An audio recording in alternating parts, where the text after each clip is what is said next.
Jamal Carter and Darius Reed did everything right, studied hard, stayed out of trouble, chased honest work. But every door kept closing. Rejection turned into desperation, and one reckless night changed everything.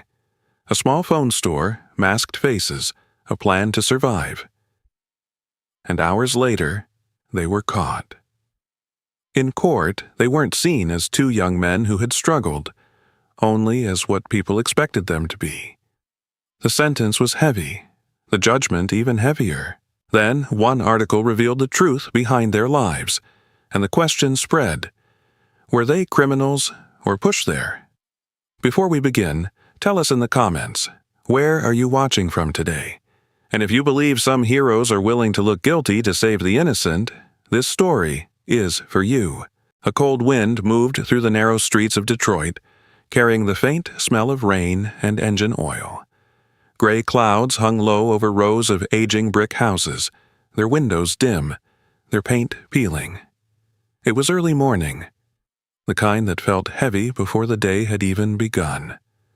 Jamal Carter stood at the corner of 8th Street, hands tucked into the pockets of his worn hoodie, watching the city slowly wake up.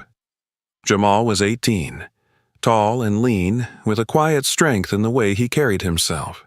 His skin was a deep, even brown, and his face was defined by a soft jawline and thoughtful dark eyes that always seemed to be observing more than they revealed. His hair was short, tightly coiled, usually kept neat despite everything else in his life feeling uncertain. He had the kind of presence that didn't demand attention, but earned it quietly. Jamal wasn't loud, wasn't reckless. He was the kind of person who thought before he spoke, who helped before he was asked. But even patience had its limits. "Yo, you've been standing there like a statue for 5 minutes." The voice came from behind him. Darius Reed approached with a loose, easy stride, hands swinging at his sides. Darius was also 18, slightly taller than Jamal but built leaner, with a restless energy that seemed to live under his skin. His complexion was a warm, dark brown, and his face was sharper. High cheekbones, a narrow jaw, and eyes that moved quickly, always scanning, always alert. His hair was cut short, but less carefully maintained, and there was always a slight edge to his expression, like he was ready for something to go wrong. Unlike Jamal, Darius didn't hide what he felt. "I was thinking," Jamal replied quietly. "Yeah, that's dangerous," Darius smirked, though there was no real humor behind it. "What about?" Jamal didn't answer right away. He just looked down the street. The cracked sidewalks, the flickering streetlight that hadn't worked properly in years, the old convenience store with metal bars over the windows. "About how we got here," he said finally. Darius followed his gaze, then let out a short breath. "Man, we've been here." And that was the truth. They had grown up together in this neighborhood, two boys who had shared everything from school lunches to late-night conversations about a future that always seemed just out of reach. They met when they were 7, both sitting alone on the same cracked playground bench, both pretending they didn't care that the other kids weren't inviting them to play. They became brothers without ever needing to say it. Jamal's home was a small, narrow apartment on the 2nd floor of a faded building. Inside, everything was clean but worn. The furniture old, the walls thin, the silence heavy when his mother wasn't there. His mother, Sarah Carter, was a woman shaped by endurance. Sarah was in her early 40s, though the lines on her face made her seem older. She was of average height, with a slim build that had grown thinner over the years. Her skin carried a soft glow despite exhaustion, and her dark brown eyes were gentle but always tired. Her hair was usually pulled back into a simple bun, practical and neat. She spoke softly, rarely raising her voice, but there was a quiet firmness in her tone when it mattered. Sarah worked 2 jobs, cleaning offices at night and serving at a small diner during the day. There was a time, years ago, when she had laughed more, when she had dreams beyond just getting through the week. But after Jamal's father left when he was young, something in her changed.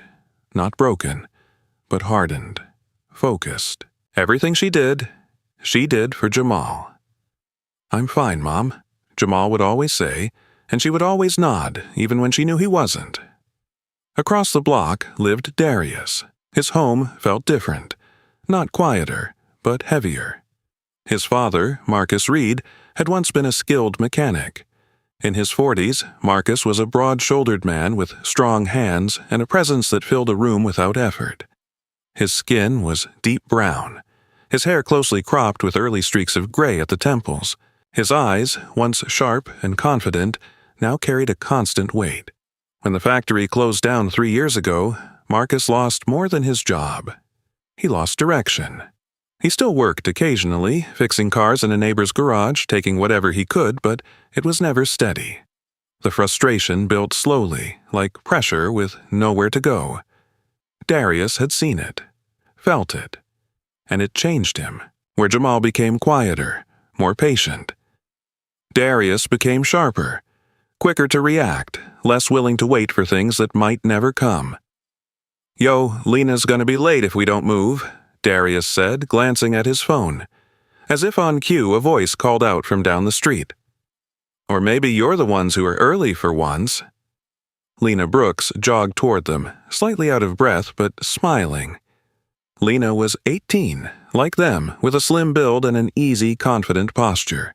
Her skin was a warm, caramel tone, and her face was framed by shoulder-length natural curls that bounced as she moved. Her eyes were bright, dark brown, full of energy and curiosity. She wore simple clothes, jeans, a light jacket, sneakers, but carried herself like someone who believed she belonged anywhere she chose to stand. And that made her different. Lena was the kind of person who saw possibility where others saw limits. "You two look like you're planning something illegal already," she teased. "Not yet," Darius shot back. Jamal gave a small smile. "We were just talking." "Dangerous," Lena said, echoing Darius's earlier words, earning a brief laugh from both of them. They started walking together toward the bus stop, their steps naturally falling into sync. School had never been easy for them, not because they weren't capable, but because they were always reminded, in small and not-so-small ways, that they didn't quite belong. There were the looks, the whispers, the teachers who expected less, the students who said more than they should. Jamal remembered one afternoon clearly. He had been 12, sitting in class answering a question correctly. The teacher, Mr. Collins, a thin man in his 50s with glasses and a habit of speaking too quickly, had paused, surprised. "Well, that's correct," he had said, as if it wasn't expected. It was a small moment, but it stayed. Darius had his own memories, less quiet, more direct. Fights that started with words and ended with consequences that always seemed to fall heavier on him than anyone else. And Lena, she saw it all, but she refused to accept it. "You're both better than this place," she would say. "You just gotta keep going." There was also Mr. Daniel Harper, a former vocational teacher at their school. Mr. Harper was a man in his late 50s, tall and slightly stooped, with graying hair and kind blue eyes. He dressed simply, button-up shirts, worn slacks, and spoke with a calm, steady voice that made people listen. He had seen something in Jamal and Darius. "You boys got good hands," he once told them in the workshop. "You ever think about trades? Mechanics? Electrical? Real skills? People always need that." For a moment, it felt like a path. Something real, but training cost money. Tools cost money. Time they didn't have, so the idea stayed just that. An idea. As the three friends reached the bus stop, the city moved around them. Cars passing, people walking, life continuing without pause. Jamal looked at Lena, then at Darius. "Things are gonna change," Lena said softly, almost like she was reminding herself as much as them. Jamal wanted to believe her. Darius didn't say anything. But for a brief moment, standing there together, it felt possible. Like maybe the future wasn't already decided. Like maybe the quiet days, the simple ones, weren't completely gone.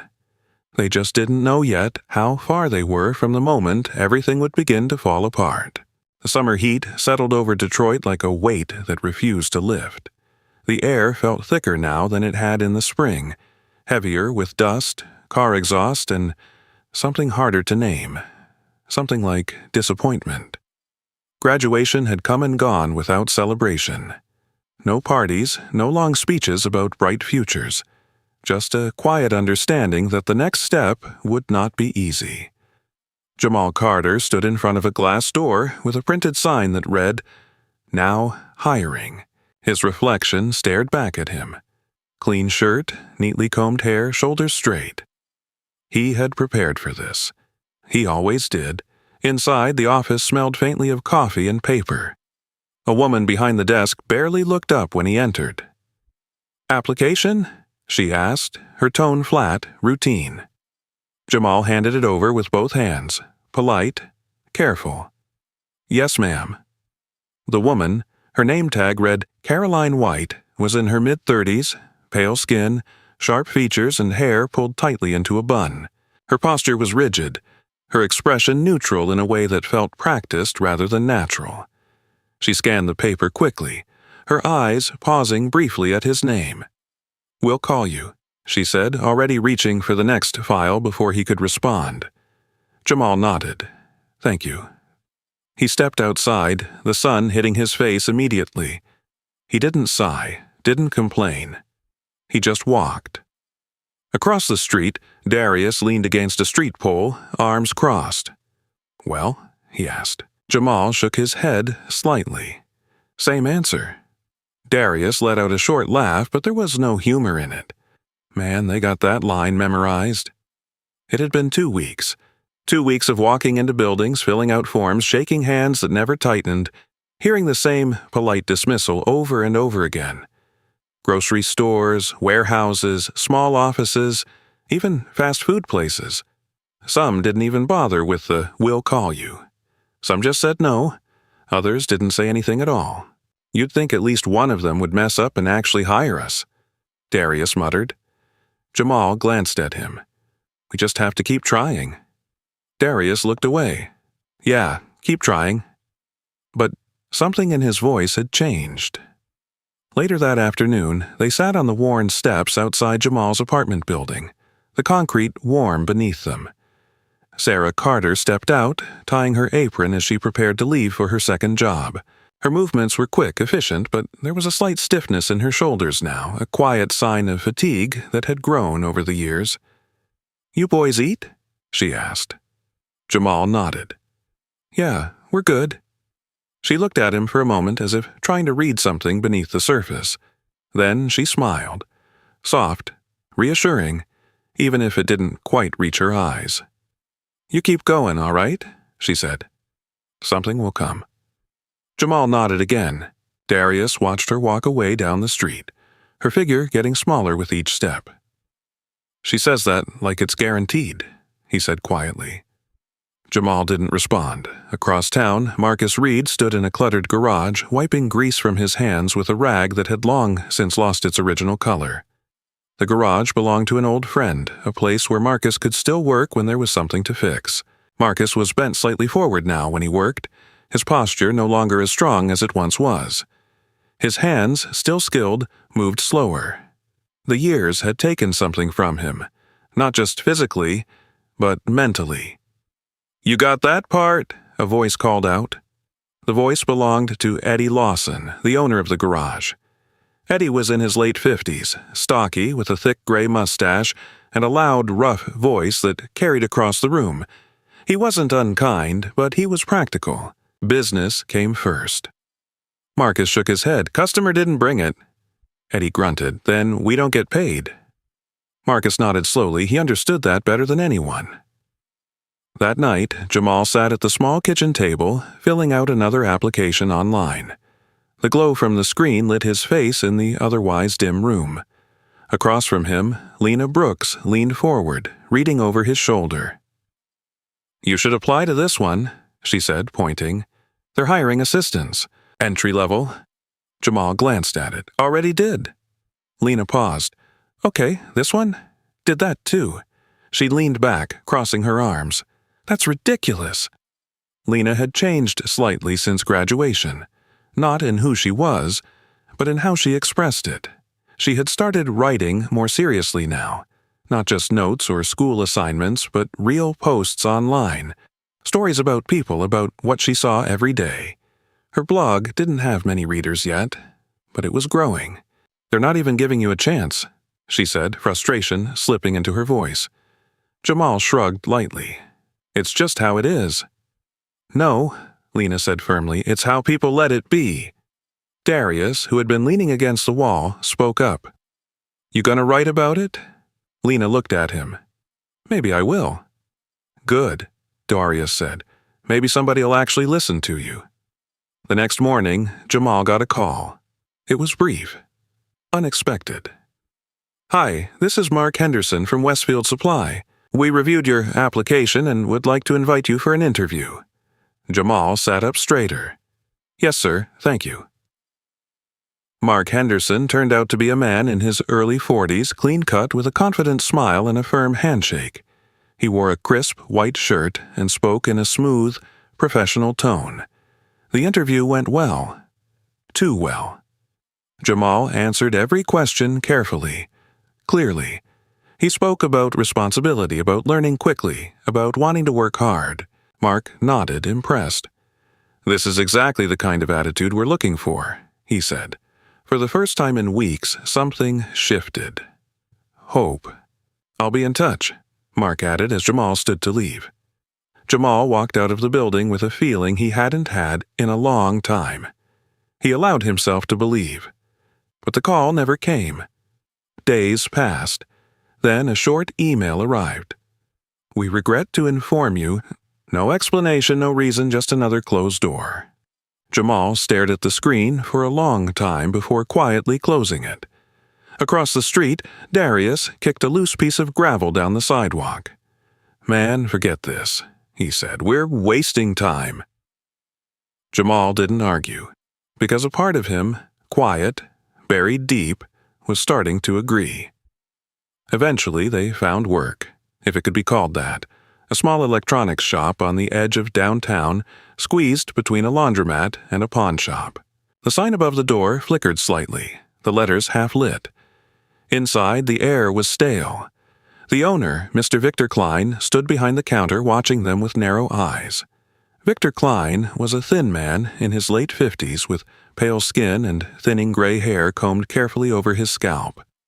His face was lined, his lips tight, and his eyes carried a constant suspicion, as if he expected something to go wrong at any moment. His voice was sharp, clipped, and he rarely smiled. "You're late," he said, even though they were exactly on time. Jamal glanced at the clock. I said you're late," Klein cut him off. Darius's jaw tightened, but he said nothing. The work was simple.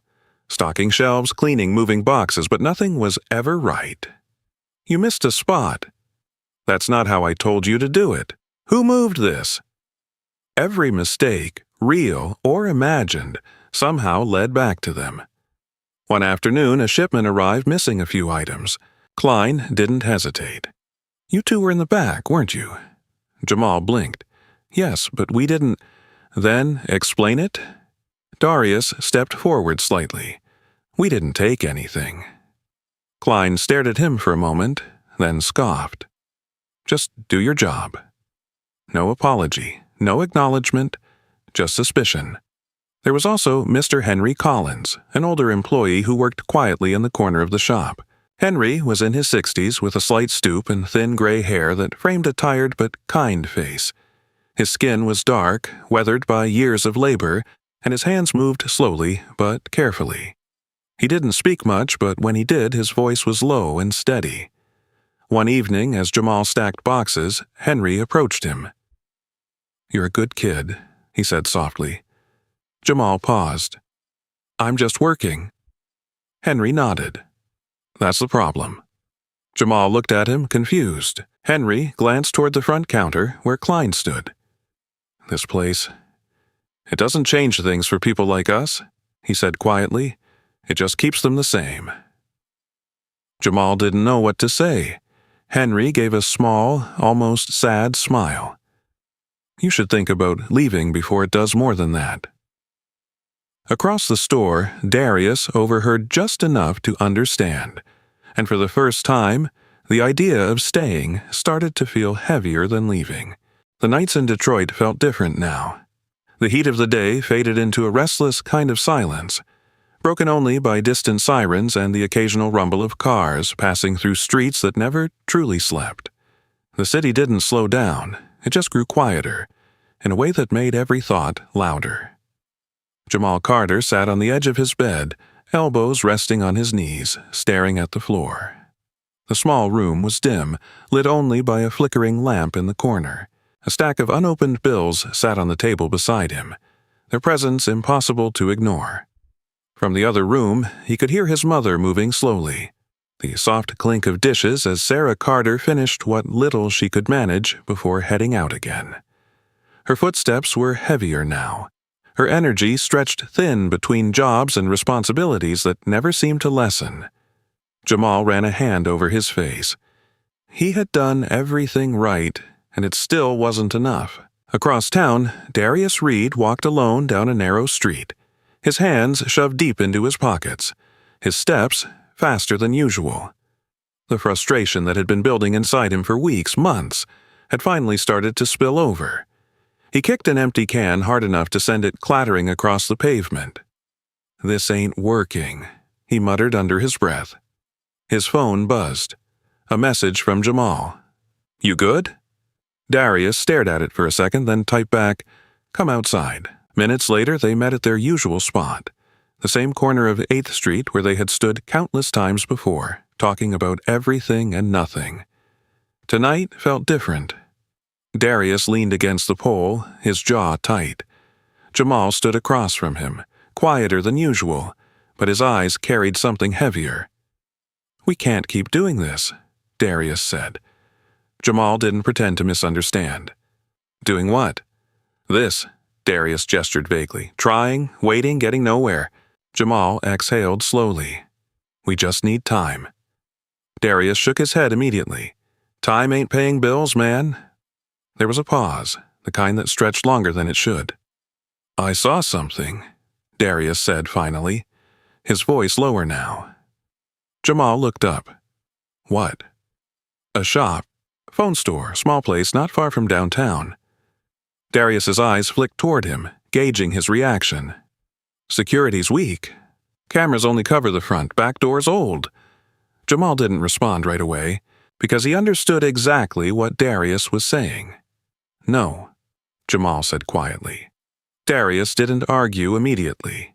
He just looked at him, steady. "I'm serious," Jamal added. "Yeah, I know," Darius said. "So am I."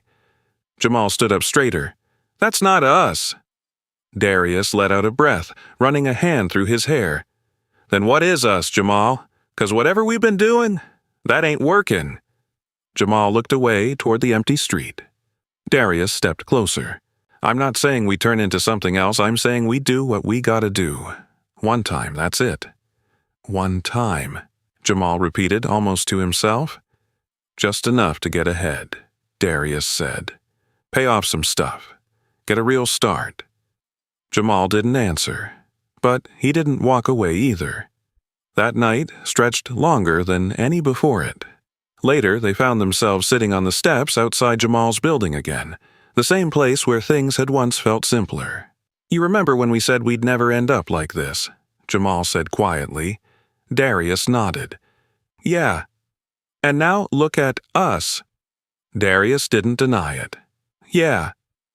There was no anger in his voice now, just something tired. "We ain't bad people," Darius added. Jamal looked at him. "I know. We just out of options."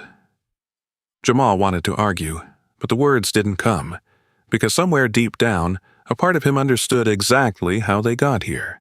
Not all at once, but step by step, door by door. "No one's going to help us," Darius said. "So we help ourselves." Jamal closed his eyes for a moment, then opened them. "When?" he asked. Darius didn't smile. "Tomorrow night." The next day passed slowly, too slowly. Jamal moved through it like he was watching himself from a distance. At work, Klein barked orders as usual, pointing out mistakes that didn't exist, questioning things that didn't need questioning. At one point, Klein slammed a box onto the counter. If something goes missing again, I'm not asking questions next time. Jamal didn't respond. He just nodded. But inside, something shifted. Not anger, not yet, just something giving way. Across the store, Henry Collins watched quietly. Later, as Jamal stepped outside for a break, Henry followed. "You look different," Henry said. Jamal glanced at him. "Just tired." Henry studied him for a moment, his experienced eyes seeing more than Jamal was saying. "Tired can turn into something else real fast," Henry said softly. Jamal didn't ask what he meant, because he already knew. That evening, the sky turned a deep orange before fading into dark. The air cooled slightly, but the tension remained. Jamal stood in his room, staring at his phone. Lena's name appeared on the screen. Incoming call. He hesitated. His thumb hovered over the answer button. He could pick up. He could say something. Anything. Instead, he let it ring. The call ended. A message followed. "Hey, just checking in. You okay?" Jamal locked his phone without replying. He couldn't explain this. Not yet. Not like this. Across town, Darius waited in the shadow of an alley, a small backpack slung over his shoulder. His posture was tense but controlled. When Jamal arrived, they didn't greet each other the way they usually did. No jokes. No small talk. Just a nod. "You ready?" Darius asked. Jamal didn't answer immediately. He looked at the street ahead, the quiet storefronts, the dim lights, the world continuing like nothing was about to happen. Then he nodded. They moved quickly. The shop was exactly as Darius had described. Small, quiet, no one around. They wore simple masks, nothing elaborate, just enough to cover their faces. Darius moved to the back, checking the door. Unlocked. "Let's go," he whispered. Inside, the air felt different. Still, Jamal's heart pounded louder than anything else in the room. They worked fast, grabbing what they could, phones, accessories, anything small enough to carry. "This is it," Darius said under his breath. "Just this." Jamal nodded, his hands moving almost automatically. But something didn't feel right. Not fear. Something else.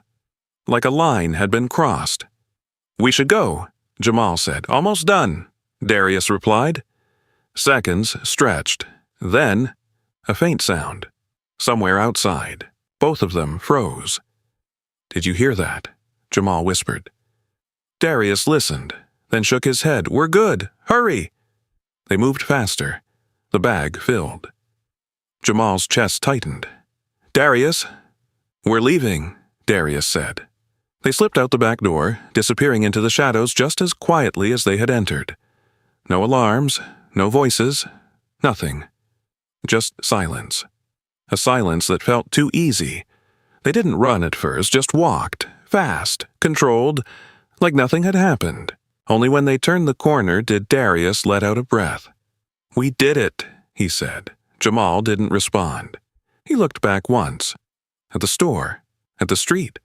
At the life they had just stepped away from. "This is it," Darius added. "We start fresh now." Jamal nodded slowly. "One time," he said, but even as the words left his mouth, something deep inside him knew. Nothing would ever be that simple again. The city didn't notice what had happened. Detroit moved the same way it always did. Cars drifting through intersections, neon signs flickering, late-night voices echoing down narrow streets. But somewhere between those quiet blocks and dim lights, a line had already been crossed, and it wouldn't stay hidden for long. Jamal Carter and Darius Reed walked fast but steady, their footsteps echoing faintly against the pavement as they turned into a darker part of the neighborhood. The bag in Darius's hand felt heavier than it should have, not because of what was inside, but because of what it meant. Neither of them spoke. Not at first. "We just need to lay low," Darius finally said, his voice low, controlled. "Couple days, that's it." Jamal nodded, but his eyes kept moving, checking corners, windows, shadows. They reached an abandoned building a few blocks away, a place they both knew from years of growing up nearby. The structure was old, its windows boarded up, its walls covered in faded graffiti layered over time. It had once been a small grocery store, long forgotten. Inside, the air smelled of dust and damp wood. "This works," Darius said, setting the bag down. Jamal didn't move right away. He stood near the entrance, listening. The silence pressed in. Then he stepped inside and closed the door behind him. For a moment, it almost felt like they had gotten away with it.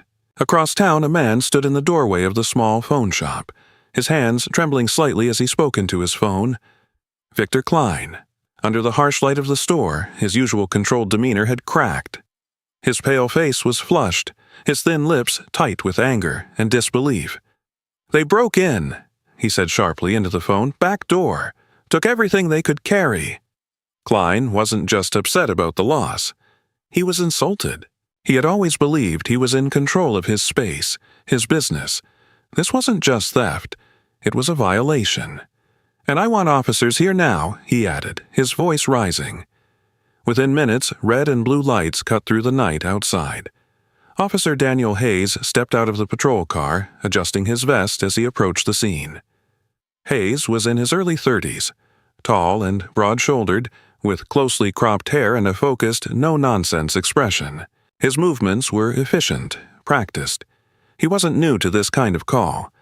Behind him followed Officer Miguel Alvarez, slightly shorter, stockier, with a calm demeanor and observant eyes. Alvarez had a quieter presence, the kind that noticed details others missed. "What do we have?" Hayes asked. "Break-in," Klein replied quickly. "They knew what they were doing." Alvarez moved toward the back door, examining the frame. "No forced entry," he noted. Hayes glanced back at Klein. "You sure it was locked?" Klein hesitated for a fraction of a second. Of course it was. Alvarez didn't respond. Instead, he stepped outside, scanning the ground, the alley, the surrounding area. "Footprints," he said after a moment. "2 sets." Hayes nodded. "Let's check nearby cameras." The city might not have seen everything, but it had seen enough. A few blocks away, a small convenience store sat open under fluorescent lights. Inside, an older woman stood behind the counter, arms folded tightly. Her name was Mrs. Eleanor Price. She was in her late 60s, short and slightly rounded, with silver-gray hair pulled into a loose bun. Her face was lined with age, but her eyes remained sharp, observant. She had owned the store for decades and had seen more than most people realized. When the officers entered, she didn't look surprised. "You hear about that shop down the street?" she asked. Hayes nodded. "You see anything?" Eleanor pointed toward the window. 2 boys, late teens, came through here not long after closing time, moving fast. Alvarez stepped closer. "You recognize them?" Eleanor shook her head slowly. "No, but they didn't look like they belonged to trouble." Hayes raised an eyebrow. "What does that mean?" Eleanor met his gaze. "It means they looked scared." Outside, another camera told the rest of the story. A grainy recording showed 2 figures moving quickly down the street, turning toward the abandoned building. "That's our direction," Hayes said. Back inside the building, Jamal sat on the floor, his back against the wall, his hands resting loosely in his lap. Darius paced. "You gotta relax," Darius said, though his own movements betrayed his tension. "We're good." Jamal shook his head slightly. "This doesn't feel right." Darius stopped. "It's done. You can't undo it now." Jamal didn't argue, because he knew that. But knowing didn't make it easier. A distant sound broke the silence. Sirens. Faint at first. Then closer. Darius froze. "They're not coming here," he said quickly. "They can't know." Jamal stood slowly, his chest tightening. "We should leave." "No," Darius said immediately. "Moving now is worse." The sirens grew louder. Then, lights, flashing through the cracks in the boarded windows. Darius stepped back instinctively. "No, no, no." A voice echoed from outside. "Police! Come out with your hands where we can see them!" Jamal closed his eyes for a brief second. It was over. Darius looked at him, panic breaking through for the first time. "We can run." Jamal shook his head. "There's nowhere to go," he said quietly. Outside, Hayes positioned himself near the entrance, his posture firm. "We know you're inside," he called out. "This doesn't get better if you don't come out now." Inside, the silence stretched. Then Jamal stepped forward. Darius hesitated. For a moment it looked like he might still try to run, but then he followed. The door opened slowly.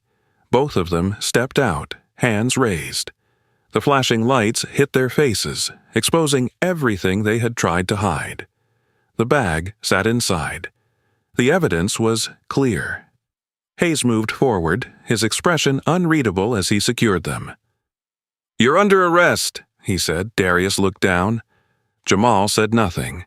Across town, Sarah Carter was just returning home when her phone rang. She answered without hesitation. "Hello?" Her expression changed almost instantly. The color drained from her face. Her free hand gripped the edge of the table to steady herself. "No, there must be some mistake," she whispered. But the voice on the other end didn't change. Across the city, Marcus Reed sat in the dim garage wiping his hands slowly. When his phone buzzed, he glanced at it, then answered. The moment he heard the words, his shoulders dropped. Not in surprise, but in something heavier. Resignation. At a small desk in her room, Lena Brooks stared at her screen, her fingers hovering over the keyboard. Her phone buzzed with a notification. She picked it up, reading quickly. Her expression shifted, from confusion to disbelief. "No?" she whispered.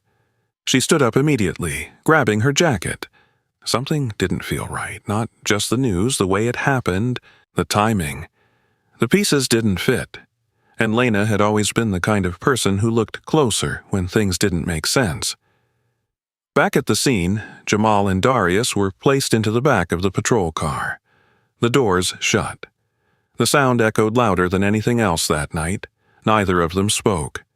They didn't need to, because in that moment, everything had already been said.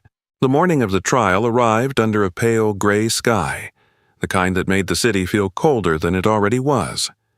Outside the Detroit courthouse, the steps were crowded with quiet conversations, reporters adjusting their cameras, and people passing by without truly seeing what was about to unfold inside. The building itself stood tall and imposing, its stone walls carrying the weight of countless decisions that had changed lives forever.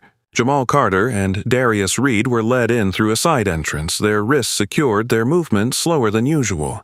The holding corridor was narrow, dimly lit, and silent, except for the distant echo of footsteps and muffled voices. Jamal walked with his usual controlled posture, but something in his eyes had changed. The calm he once carried was still there, but it was heavier now, burdened by the reality of what was coming. Darius, on the other hand, couldn't keep still. His shoulders were tense, his jaw tight, his gaze shifting constantly as if searching for a way out that no longer existed. "You ready?" Darius asked quietly, though the question didn't expect an answer. Jamal looked at him briefly. "We just tell the truth." Darius let out a breath that almost sounded like a laugh. "Yeah, let's see how far that gets us." Inside the courtroom, the air was thick with anticipation. The room itself was large, but felt confined, with wooden benches arranged in rows and a raised platform where the judge would soon sit. The walls were lined with dark panels, giving the space a serious, almost intimidating presence. People filled the seats, some curious, some indifferent, and a few quietly emotional. Lena Brooks sat near the front, a notebook resting on her lap. Her posture was straight, focused, her pen already in her hand. Her expression, however, was different from before. The optimism she once carried had not disappeared, but now it was sharpened into something more determined. She wasn't just here as a friend, she was here as a witness. Across the aisle, Sarah Carter sat with both hands clasped tightly together. Her fingers trembled slightly, her eyes fixed on the empty space where her son would soon stand. She had dressed carefully, wearing a simple but clean blouse, her hair neatly tied back. She wanted to look strong, but strength felt fragile today. Beside her, Marcus Reed sat in silence, his large frame slightly hunched forward. His hands rested on his knees, unmoving. The weight he carried now was not just his own, it was his son's, and every choice that had led them here. The courtroom door opened. Jamal and Darius were brought in. The room fell quiet.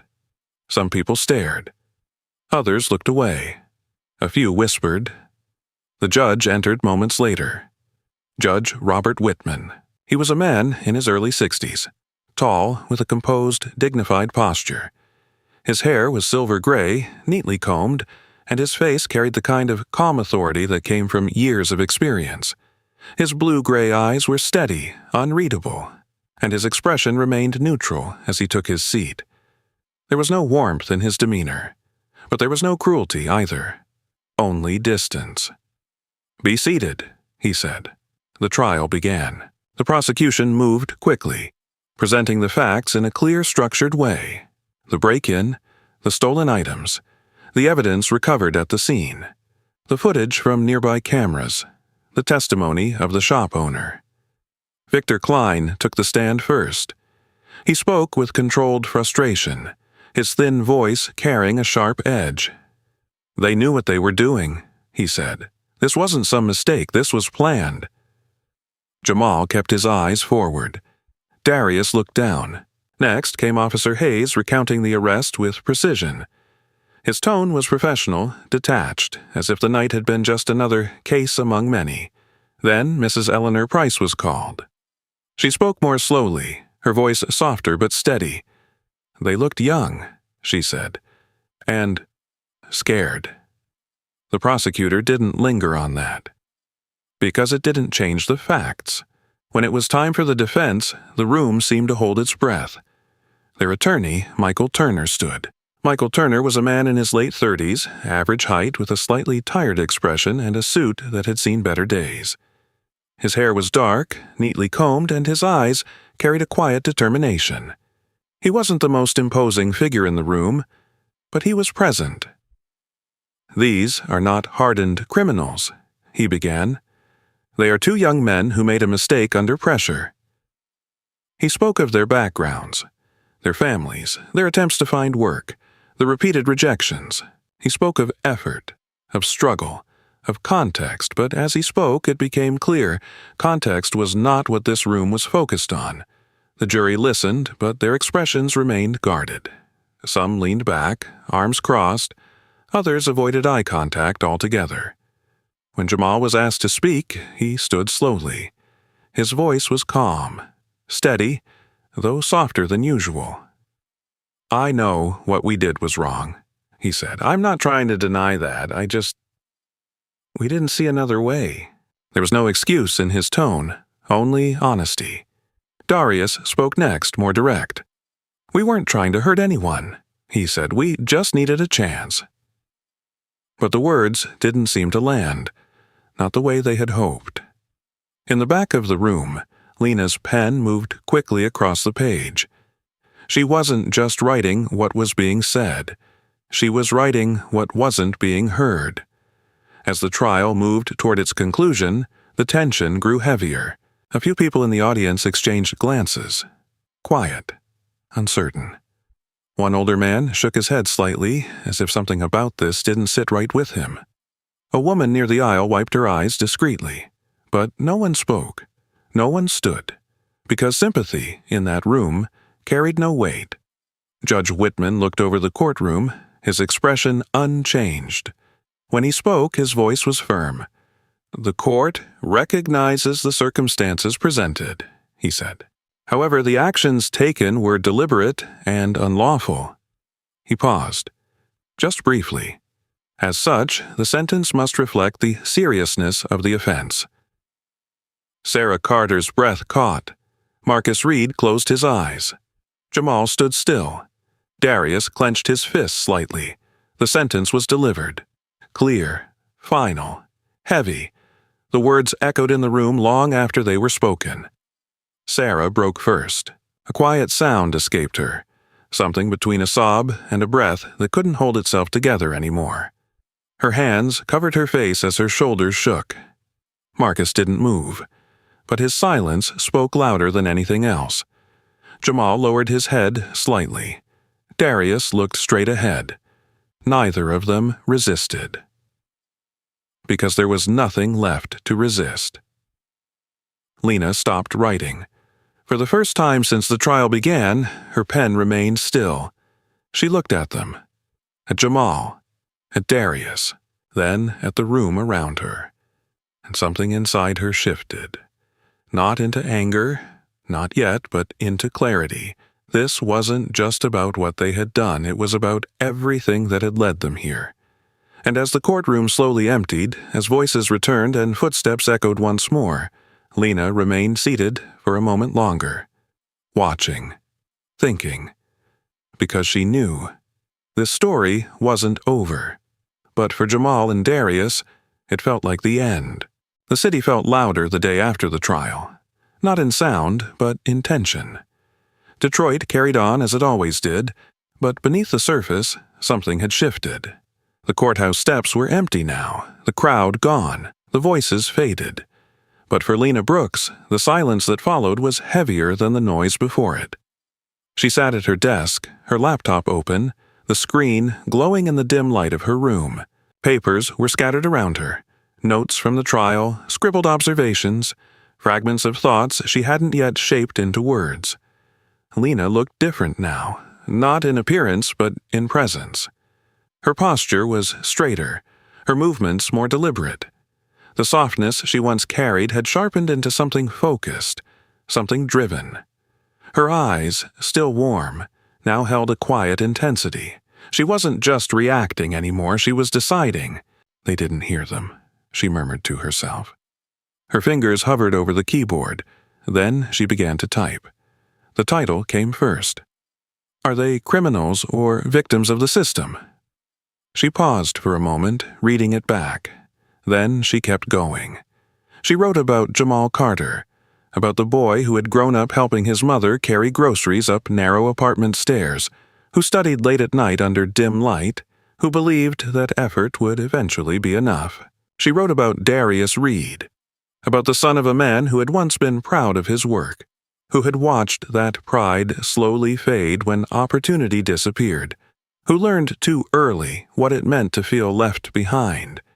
She wrote about school, about the looks, the assumptions, the small moments that built into something larger. She didn't exaggerate. She didn't dramatize.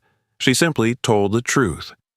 And then she wrote about the doors that never opened, the interviews that led nowhere, the jobs that offered no future, the environment that pushed quietly but consistently until the line between right and wrong began to blur. This is not about excusing what they did, she typed. It is about understanding how they got there. Her words came faster now, clearer, stronger. When she finished, she read it once. Then she hit publish. For a moment, nothing happened. The screen remained still. The room quiet. Then, a notification, 1 view, then 3, then 10. Lena leaned back slightly, watching as the numbers began to climb. Across the city, people scrolled through their phones without expecting to stop. Until they did. One of them was Angela Morris, a social worker in her early 40s.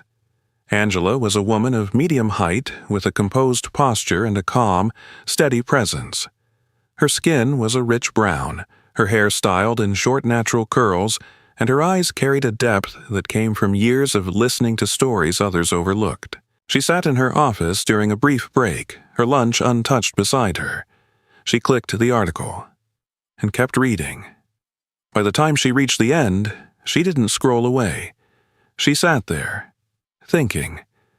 Another reader was Thomas Green, a construction worker in his 50s, broad-shouldered with rough hands and a weathered face. He wasn't someone who usually read long articles, but something about the title caught his attention. Halfway through, he nodded slowly. "Yeah," he muttered under his breath, "I've seen this before." Then there were others. Hundreds. Thousands. The article moved through the city faster than Lena had expected. By evening, it had moved beyond Detroit, shared, commented on, debated. Some people agreed immediately. Others pushed back. "They made a choice," one comment read. "They didn't have a choice," another replied. The conversation grew, louder, more divided, but it didn't stop. Within 24 hours, the article had reached millions. Lena sat at her desk, staring at the screen as the numbers continued to rise. Her phone buzzed constantly. Messages, notifications, requests. She hadn't expected this. Not like this. Then came a call. Unknown number. She hesitated for a moment before answering. "Hello? Is this Lena Brooks?" the voice on the other end asked. "Yes. This is David Sullivan. I'm calling from the Urban Opportunity Initiative." Lena straightened slightly. "I'm listening." David Sullivan was a man in his mid-40s with a steady, confident tone that suggested experience. Though Lena couldn't see him, his voice carried a calm authority. In reality, David was tall, with a lean build, short, dark hair, and a composed demeanor. He had spent years working with community programs, focusing on employment access and social reform. "We read your article," he continued, "and we think it raises questions that need to be addressed. We'd like to speak with you about it. Possibly take this further." Lena didn't respond immediately, because for the first time, this felt bigger than a story. "Yes," she said finally, "I'd like that."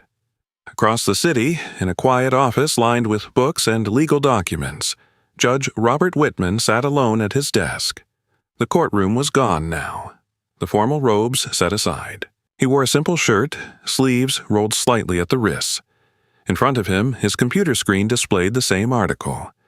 He had read it once, then again, and now a third time. Whitman leaned back in his chair, his fingers resting lightly against his chin. His expression remained composed. But something behind it had shifted. He remembered the trial, the evidence, the procedure. Everything had been correct, by the book. And yet, the article lingered, not because it challenged the law, but because it challenged something else. Perspective. Whitman's gaze moved to the window beside his desk where the city stretched out under the fading light. He had spent decades making decisions based on facts. But facts, he realized, were not always the whole story. He turned back to the screen, reading one particular line again. "A system does not break in one moment. It shapes outcomes over time." Whitman exhaled slowly. For the first time since the trial, he allowed himself to sit with a question he had not considered before. Not about guilt, but about responsibility. Back in her room, Lena closed her laptop. The screen went dark, but the impact remained. She stood up, moving toward the window, looking out at the same city she had written about. It didn't look any different, but she knew it was, because now people were looking closer, asking questions, and once questions begin, they don't easily disappear. Lena crossed her arms, her reflection faintly visible in the glass. This wasn't the end. It wasn't even the solution. But it was something, a shift. And sometimes, that was where change began. The city didn't change overnight, but something within it did. Detroit still woke to the same gray mornings, the same hum of traffic, the same quiet struggles behind closed doors. But now, conversations carried a different tone. People weren't just watching anymore. They were questioning, reflecting, and in some cases, acting. Inside his office, Judge Robert Whitman stood by the window, looking out over the city he had served for more than 3 decades. The weight he carried now was different from any case before. Not heavier, but more personal. His reflection in the glass showed a man who had always believed in order, in rules, in structure. And yet, for the first time in years, he allowed himself to question whether those rules had been enough. Behind him, a file lay open on his desk. Jamal Carter. Darius Reed. Whitman turned slowly, walking back to his desk. He sat down, his movements measured, deliberate. He had reviewed the case again. Not the facts, not the evidence, but the context, the lives behind the decision. There had been no mistake in the law, but there had been something missing in the judgment. Whitman reached for his phone. "Schedule a review hearing," he said calmly. "I want this case reconsidered." Across the city, Lena Brooks sat in a small newsroom, her fingers moving quickly across the keyboard. The space around her buzzed with quiet activity. Phones ringing, papers shuffling, conversations overlapping. She had changed. Her confidence was sharper now, her voice clearer, her purpose undeniable. The girl who once wrote in silence had become someone people listened to. Her articles had spread beyond the city, beyond the state. And yet, she hadn't moved on from this story. Not completely. When the message came through, case under review, she paused, then smiled, just slightly, because she understood what that meant. Not the end, but a door. Inside the correctional facility, Jamal Carter sat at a small metal table, a book open in front of him.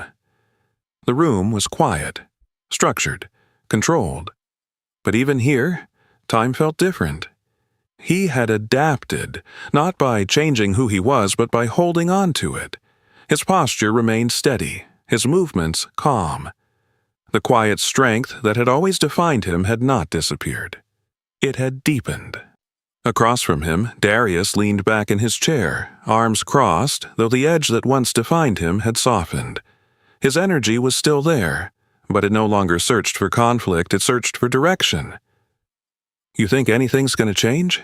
Darius asked. Jamal closed his book slowly. "I don't know." But something in his voice suggested he hoped. Days later, they were brought into a smaller courtroom. No crowd, no noise, just a quiet space where decisions could be reconsidered. Judge Whitman sat before them once again. But this time, something was different. His expression was still composed, but his eyes were not as distant. "After reviewing the case," he began, "and considering additional context not fully addressed in the initial proceedings, this court has decided to modify the sentence." The words landed slowly, carefully. Jamal felt his chest tighten. Darius leaned forward slightly. The revised sentence includes participation in a structured rehabilitation and vocational program, Whitman continued, with the opportunity for early release based on performance. Silence followed, but it was not the same silence as before. This one carried something else. Possibility. Outside the courtroom, Sarah Carter stood waiting, her hands clasped together once more, but this time not from fear alone. When she saw Jamal step out, something in her expression broke open. Not into sadness, but into relief. She moved forward quickly, wrapping her arms around him. "You're coming home," she whispered. Jamal held her tightly. "Not yet," he said softly, "but soon." Across the hall, Marcus Reed stood facing Darius. For a moment, neither of them spoke. Then Marcus nodded. A small gesture, but it carried everything. "I'm proud of you," he said. Darius looked down briefly, then back up. "I'm going to make it right." And for the first time, Marcus believed him. The program began within weeks. It was called the Second Chance Initiative. The facility wasn't large, but it was different from anything Jamal and Darius had experienced before. It wasn't built to punish. It was built to rebuild. David Sullivan stood at the entrance on their first day, greeting participants as they arrived.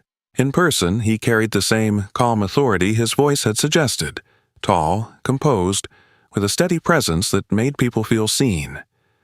"This isn't about where you've been," he said to the group. "It's about where you're going." The training was real, hands-on, structured. Jamal found himself drawn to electrical work, precision, patience, problem-solving. It suited him.